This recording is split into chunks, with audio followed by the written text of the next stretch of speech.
आता खरं सांगायचं तर गेली 8-10 दिवस अंतकरणापासून स्वर्गीय भाई गणपतराव देशमुखांची आठवण येईल. गाडीत बसल्यावर विचिंतन होतंय, आठवण येते. काय बातम्या बाहेर नाशा आल्या का वाटतं यायला आज आबासाहेब असतं तर ही प्रसंग असला ऐकायचं आपल्या वेळ आली नसती. येते आठवण. याला कारण काय होती एक प्रसंग सांगतो तुम्हाला. मी आणि आबासाहेब नगरपालिका निवडणुकीला व्यवस्थितपणे एकत्र आलो. कधीची गोष्ट आहे? गेल्या ह्या पूर्वीची निवडणूक. बर आम्ही आनंदमानी अगोदरची.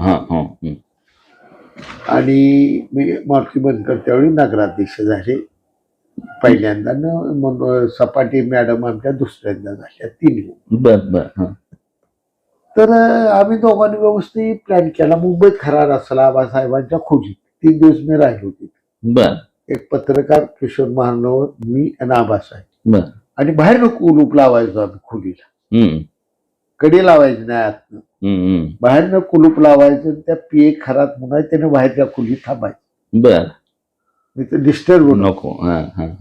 जेवणावेळी चहावेळी फक्त कुलप काढ, ती पियेला फोन करायचा, ती आणून देणार खायचं.